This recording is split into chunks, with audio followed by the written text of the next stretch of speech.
There is an old look. Well, not an old look, but there's a fishbowl in the old look paint. That's the original Connecticut Company paint that's on that car right there.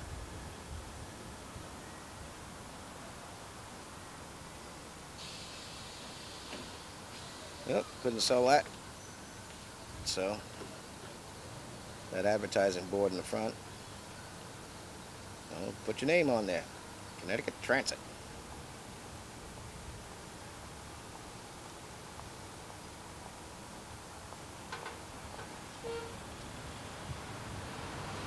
Hartford is a busy place. If you're in a transit, you're going to get a lot here. Again, if you're fortunate enough to be able to shoot it during the weekdays, you'll get 5 times as much as you'll have traffic jams of buses on this main street here. Isn't that a pretty car? Took a little pride in it.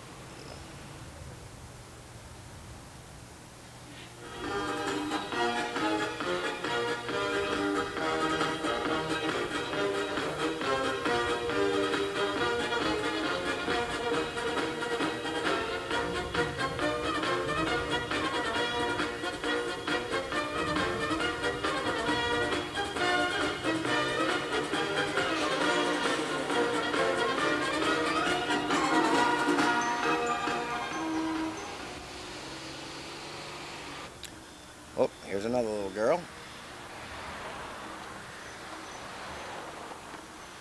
Now, I lived in Bridgeport quite a while. Once in a blue moon, I'd get up to Hartford. I used to love the old, original Hartford Greyhound station.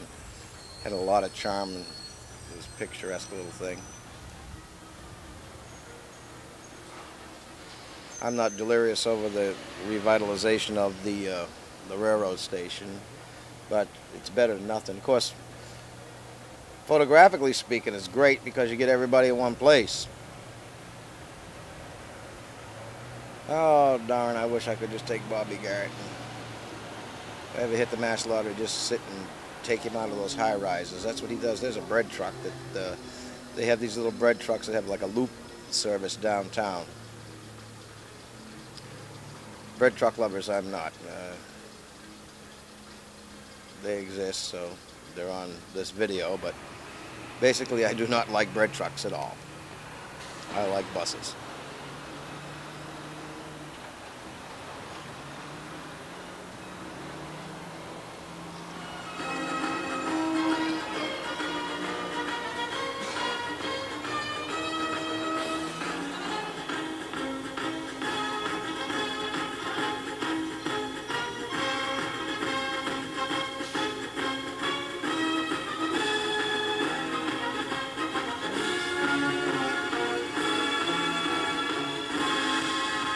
This old boy's a pretty good driver. I know a lot of them that wouldn't have tried to sneak in there. He's confident.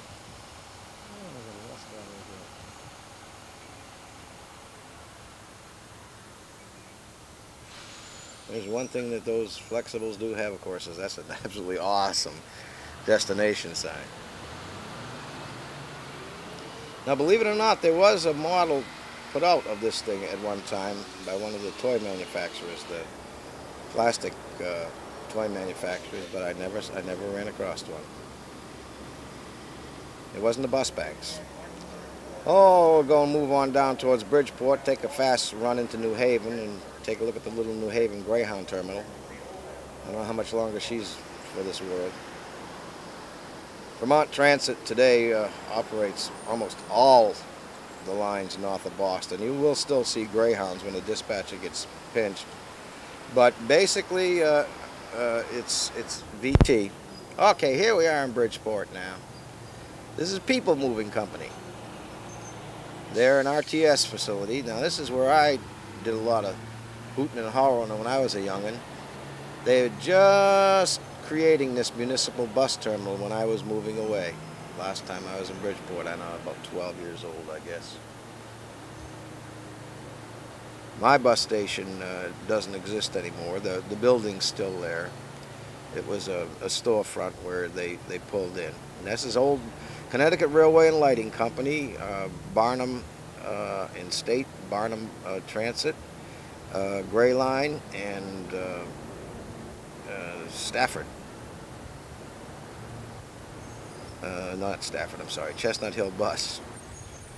I'm sitting here looking at the video, just thinking of all the... I remember them building that. As I said, I moved away before it happened, but boy, I got a lot of memories down in this neck of the world. The municipal bus terminal is also served by Peter Pan, Bonanza. No, Bonanza doesn't go in there at all. Peter Pan and Greyhound. When I was a youngin', you used to get Trailways of New England and Greyhound through here. Peter Pan operates extensive service, and they are going into the Trailway system, I understand. See that building over there? Oh, that's where they used to pull into that section right there, that curb section. That was my bus depot. This is a nervous video camera. Can't keep its focus straight. Now let's go down to Norwalk. Take a look at this thing.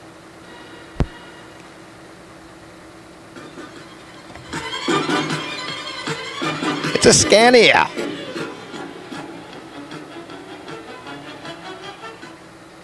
Now I want to tell you, you don't see a whole heck of a lot of these things floating around the countryside. Because these boys picked up the marbles and they went home. They didn't like the way UMTA did business. So it has a classic look to it. Now in Norwalk, Connecticut, the operation is Wheels, but this is Connecticut Transit again, and they run over from Stamford to Norwalk on the old Route 1 Boston Post Road. Wheels serves primarily the Norwalk area. It's a different looking thing, there's no question of that. I don't know if you'll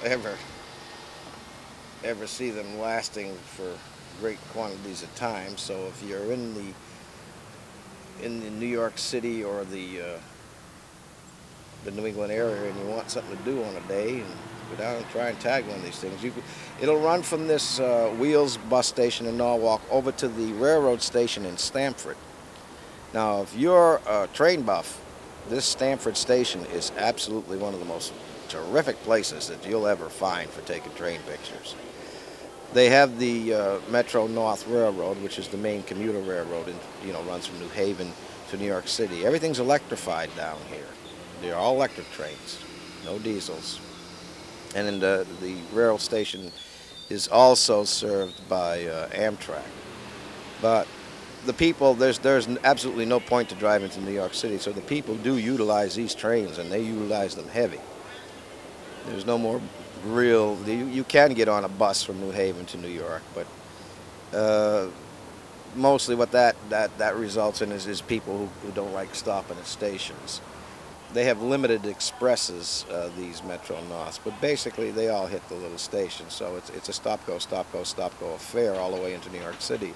And the people who would just rather motivate, they do utilize the bus to some degree, Peter Pan and Greyhound, what's left of Greyhound. There's no question that this is the predominant way to get to Manhattan. And we also, as we said, if you're going elsewhere, Amtrak does come in here. One of the most interesting pieces of Amtrak locomotive power are on this line, and that's these European locomotives that were brought in. They've completely redone the overhead wiring, and they're on a different voltage and current now. So they have, the only place they could secure these type engines were abroad. Although I believe General Electric is now manufacturing some to go with this new current. Interesting. Here she comes. Most IBCers have a lot of crossover. Some are aviation fans, some are rail fans. So we thought we'd toss a little bit of Amtrak in here, particularly where they see that thing sparking up there. And it hits the wires, and then of course it's got strobes on it too. Some professor thought that you should have strobes on it. There isn't a grade crossing anywhere in the system from New Haven to New York, but still you should have strobes on it so you don't hit any cars just in case one falls off a bridge.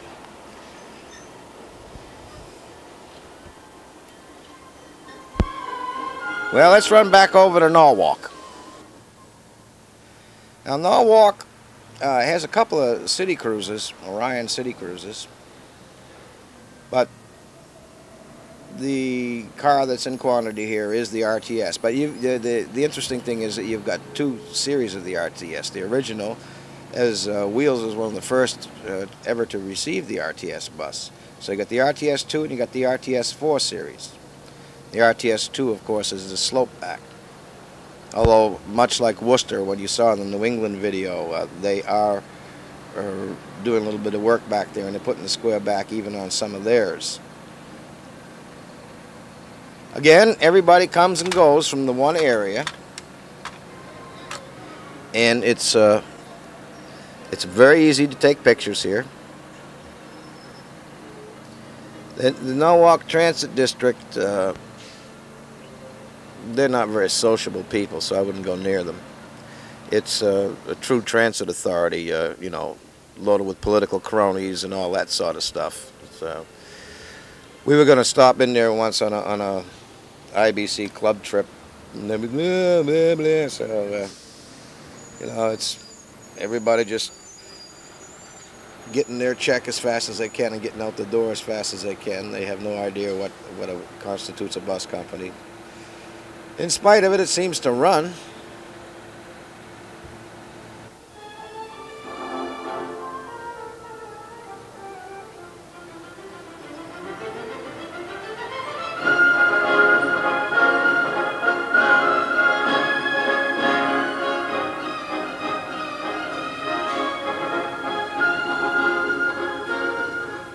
Unfortunately, a lot of the transit authorities in America are like that. You know, people that give me my check, you don't expect me to work, do you?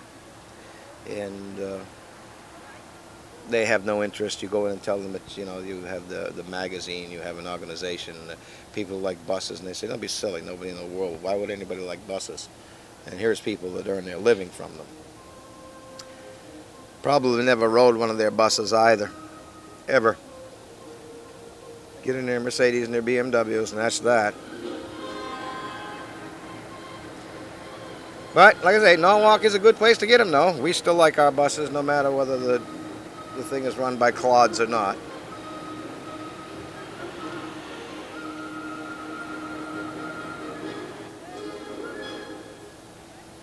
This particular day, I did not find the city cruises. They are apparently up in the barns.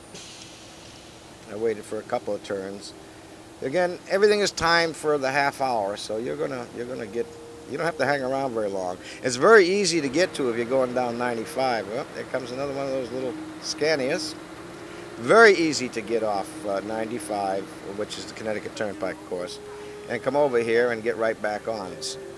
So we urge you to do this.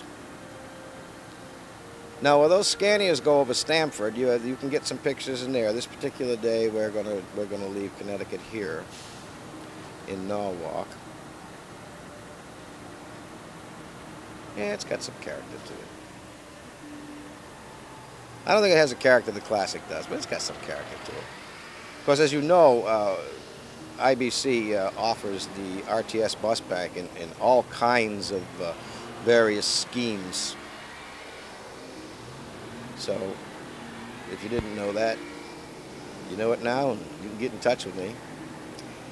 Another thing, people have been yelling at me, when is our New York City video coming?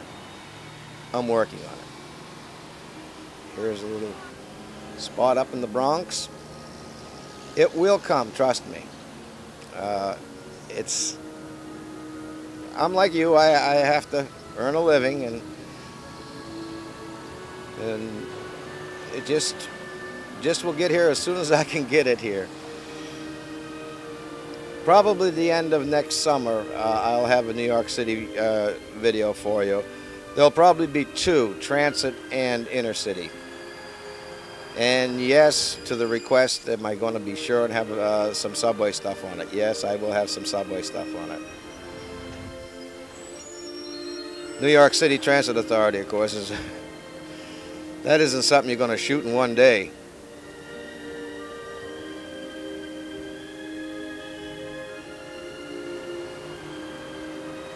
but it's coming. Hang on in there.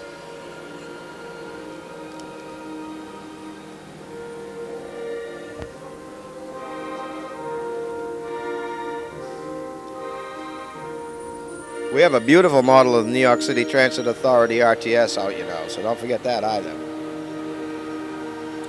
RTS 04, the new squareback.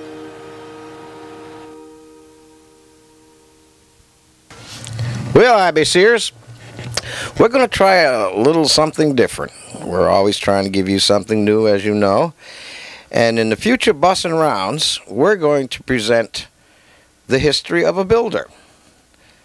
Our first could be none other, of course, than ACF, American Car and Foundry Corporation, which would eventually become the ACF Brill Corporation. GM hated ACF with a passion. ACF was the second big gun in the bus building industry in America. It took it a while to get there, but it did. It lasted, well, from 1926 to about 1955. Now, two builders were very prominent in the creation of ACF. They would eventually be. That was the J.G. Brill Company. The J.G. Brill Company now were trolley coach manufacturers and trolley car manufacturers. They dealt only in electric vehicles. Here's an old St. Joseph, Missouri Railway, street railway trolley coach from about vintage 1934, somewhere in there, mid-30s. And this, like I said, the J.G. Brill Company was doing very well, but they were not yet part of ACF. The really big piece of history as far as ACF's lineage goes back to the Fagel brothers in California. Now, the Fagels were creating very, very unusual buses, but they were buses, transit buses, intercity buses. They were building them in California as buses. They were not converting trucks and chassis. ACF took a liking to what they saw, and the Fagel brothers moved east to Philadelphia and became part of the American Car and Foundry operation. ACF, for its time period, was a very huge, giant American industrial organization. They built railroad cars and other things. So the Fagels and ACF presented at the 1926 Atlantic City show put on by the American Electric Railway Association their line of buses. City, intercity, and a very new creation. It would be the only one that ever was going to be, as far as that goes for ACF, their double-deck bus. The American Electric Railway Association went kicking and screaming into buses. They were trolley car people, and that was that. They did not want these buses on the floor. A couple of other bus manufacturers managed to get on the floor, too. Now, they did get an order from the Detroit Street Railway to build 50 double-deck buses. As a matter of fact, it was such a substantial order, and they figured they'd be getting lots more, that they built a factory outside Detroit where these coaches were manufactured. They were numbered in the Detroit Street Railways 501 to 550. Pretty handsome for the time period, but ACF had a lot of problems with them and a lot of problems with the Detroit Street Railway, and they decided henceforth, no, I do think we will be building any more double-deck buses. So they went back and they stayed with their gas electric. See, but back in these days, they used a gasoline engine to turn an electric traction motor that was similar to what was in the streetcars. So buses were gas electrics back at this time period in the early 20s. This would be 1926. Now, what happened was the Fagel brothers, they were very advanced, always turning out new equipment. They brought out a twin-engined bus. ACF did not like it at all. They thought it was a terrible thing. And the Fagels and the ACF engineers went to war, and it ended up with the Fagel brothers leaving ACF and creating an operation themselves, in Kent, Ohio, which they would call the Twin Coach Company. But ACF kept on in the business. This small inner city coach here, this used to run between Bridgeport, Connecticut and Waterbury, Connecticut. And by the time I grew up and got to Bridgeport, this operation would be called the Inner City Line. That's the name of it, Intercity. They had it up on the top of the coach. The ACF buses still held on to the Fagel heritage, though. As you can see, the side opening doors and whatnot. But the ACF engineers were told, all right, get away from Fagel. Let's create something new. Let's create something different. And they did. Behold. Now, actually, though, what happened was there was an operator out in the West Coast by the name of George Newell, who operated Pacific Northwest Traction. Now, George didn't like the idea of his passengers' luggage and baggage being on the outside and getting rained on and all that sort of stuff. Pacific Northwest does have a little bit of rain, to say the least. So George created in his own shops a deck-and-a-half bus. Well, ACF saw the potential of that, particularly where this was the first one that baggage was enclosed and away from the elements. And ACF bought George's patents. George did patent the deck-and-a-half coach in the U.S. Patent Office. So ACF produced the car, and this is what she was. As a matter of fact, she had a model number 508 2C4, and it enjoyed a pretty good sales record. There weren't hundreds and hundreds of them made, because in those days there weren't hundreds and hundreds and hundreds of operators. Boston and Maine had some, New England Transportation. There was some in the Midwest. They got around a little bit. I met an old-timer many years ago who told me he drove one of these cars, and he said that, like the Scenic Cruiser, people would shy away from a schedule where this was not on. So eventually what New England Transportation did is they bought a raft of them, and every New England Transportation through schedule from Boston to New York, Providence to New York, carried the deck-and-a-half Brill. They also went into this little baby for the cities, for the big cities. This was a big brute. Oh man, this was a massive car. Top speed was only about 35 miles an hour. It was called the Metro. Took 2 men and a boy to run it. In those days, all bus operators were pretty hefty boys. And the only thing was, of course, is that Twin Coach was doing pretty good, and the Twin Coach cars would go flying by these Metros. So what happened was, for a while, ACF got out entirely of the city bus building, and they concentrated only on inner city. Here's one of their early little pups that was adorable. But they decided they needed something even a little more spiffy. Well, they created the P64. Now, this was a big car. She was capable of carrying lots of folks and did very well on the highways. She did super speeds. Perhaps, I'd say offhand, second only to the super streamlined white 54A. This is the most highly regarded engine forward. It had character and class. Oh, it was a gorgeous thing. Look at that rear end. Isn't that beautiful? These are from Blue Way lines up in Massachusetts that ran down into New York.